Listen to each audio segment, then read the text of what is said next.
میں بڑی قدر کرتا ہوں ہندوستانیوں کی.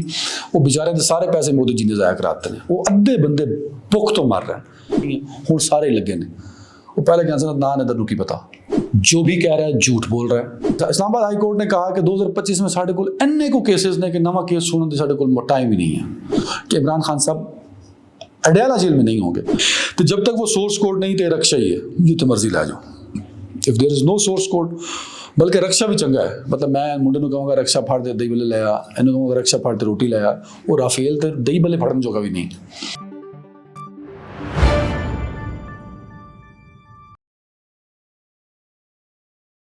میں عدنان حیدر آزاد خبر کے ساتھ اور بڑے عرصے کے بعد آج مجھے اپنا ویلاگ عمران خان صاحب سے شروع کرنا پڑے گا. 3 سٹوریز پر ہم بات کریں گے عمران خان صاحب کے لیے. عید کے بعد میری نظر میں تو مسلسل اچھی خبریں. تو آج کون سی بڑی اور اچھی خبر عمران خان صاحب کے لیے ہوگی اس پہ ہم بات کریں گے. ساتھ ہی ہم بات کریں گے پاکستان نے نیشنل سیکورٹی ایڈوائزر لگا دیا لگ بھگ کچھ 3.5 سال کے بعد یا 3 سال کے بعد. تو عاصم ملک صاحب جو کہ DGIS ہیں لیفٹیننٹ جنرل عاصم ملک صاحب ان کو ہی کیوں لگایا یہ ایک بڑا اہم سوال ہے اور بار بار اس پہ بات ہو رہی ہے. ایک اس پہ ہم بات کریں گے اور تیسری سٹوری ہندوستان پہ ہوگی. ایز یوزول مجھے تو ترس آنے لگ گیا ہے ہندوستان کے اوپر. تو 3 سٹوری پہ کام کریں گے. تو شروع کرتے ہیں عمران خان صاحب سے. عمران خان صاحب کے لیے اچھی خبر یہ ہے اور یہ بات شاید میں عید سے پہلے کہہ چکا ہوں کہ عید کے بعد رمضان میں نے کہی تھی بات کہ عید کے بعد عمران خان صاحب اڈیالہ جیل کو ان کو الوداع کہنا پڑے گا. اگر آپ کو یاد ہوگا تو میں یہ بات کہہ چکا ہوں. تو ان 2-3-4 دنوں کی جو ڈیولپمنٹس ہیں وہ یہ بتاتی ہیں کہ بقرہ عید جو کہ جلد آنے والی ہے, بقرہ عید عمران خان صاحب اڈیالہ جیل میں نہیں گزاریں گے. عمران خان بقرہ عید اڈیالہ جیل میں نہیں گزاریں گے. اب میں نجومی نہیں ہوں, نہ ہی میں فیصلہ ساز ہوں اور نہ ہی میرے فیصلہ سازوں کے ساتھ کوئی تعلقات ہیں. میں ایک صحافی ہوں. صحافی کا کام ہے خبر لانا, اور جب خبر اس قدر پوشیدہ ٹائپ ہو, ایک بہت بڑے لیڈر جو کہ جیل میں ہے اور اس سے جڑی بہت ساری چیزیں صرف کچھ ہی لوگوں پر سے لنک نہ ہو, تو یہ بڑا مشکل ہوتا ہے کہ ایگزیکٹ بات کو نکال کے لے آنا. لیکن میں بہت سارے ڈاٹس میں لانے کے بعد اور بہت ساری چیزیں بہت ساری ڈیولپمنٹس کے بعد یہ بالکل کہنے پہ مصر ہوں کہ عمران خان صاحب اڈیالہ جیل میں نہیں ہوں گے. عید بقرہ عید اور ہو سکتا ہے 1 ہفتہ اوپر نیچے ہو جائے. ہاں اب یہاں پہ ایک بڑا اہم سوال ہے کہ عمران خان صاحب کے پاس یہ موقع کیا پہلی دفعہ آ رہا ہے؟ تو اس کا جواب ہے نہیں. عمران خان صاحب کے پاس ایسا موقع 2 مرتبہ پہلے بھی آیا تھا اور دونوں ہی مرتبہ عمران خان صاحب کے چاہنے والوں نے خان صاحب کو خجل کیا. تو ہو سکتا ہے, میں صحافی ہوں نجومی نہیں ہوں, میں صحافی ہوں فیصلہ ساز نہیں ہوں, پر یہ خبر درست ہے کہ خان صاحب کے جو دن ہیں اڈیالہ جیل میں اب کاؤنٹ ڈاؤن ان کا شروع ہو چکا ہے. پر جو لیفٹ رائٹ ہیں, جو اس وقت تحریک انصاف کا چہرہ ہیں, جو اس وقت تحریک انصاف کے وکلا ہیں, جو اس وقت تحریک انصاف کی لیڈرشپ ہے, ان سب کا قد اور ان سب کی پرسنالٹی اور ان سب کا جو امپیکٹ ہے وہ بہت اونچا ہے, کیونکہ خان صاحب اڈیالہ جیل میں ہیں. ان کو یہ لگتا ہے کہ خان صاحب اڈیالہ جیل سے نکلیں گے تو ان کا سارا ٹینٹرم کر جائے گا. تو وہ ہر دفعہ کوشش کرتے ہیں کہ خان اٹھی رہے تاکہ میری موج لگی رہے.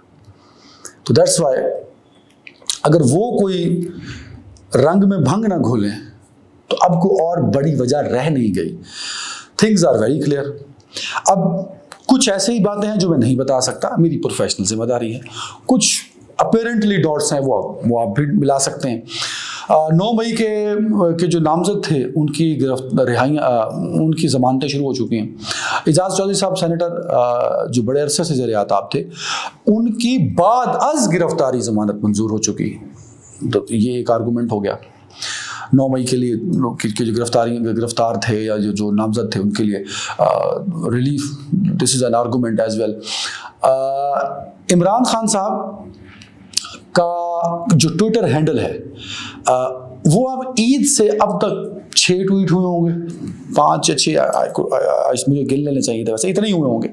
وہ سارے ٹویٹ پڑھ کے دیکھیے آپ, اور اگر وہ ٹویٹ آپ پڑھیں گے تو پھر آپ خود ہی اندازہ لگا لیں گے. میں یہ نہیں کہہ رہا کہ اختلافات ختم ہو گئے, پر کم ضرور ہوئے ہیں. عمران خان کے اپنے ہینڈل سے جو ٹویٹ ہوا ہے اس کو پڑھیے, ان کے الفاظ کو پڑھیے, ان کے الفاظ کو چیک کیجیے, تو آپ سمجھیں, آپ کو خود فیل ہوگا کہ اختلافات ختم نہیں تو کم ضرور ہوئے ہیں. تو اس کی کیا وجہ ہے؟ تیسرا آرگومنٹ یہ ہے کہ پرسوں یا کل شاید پرسوں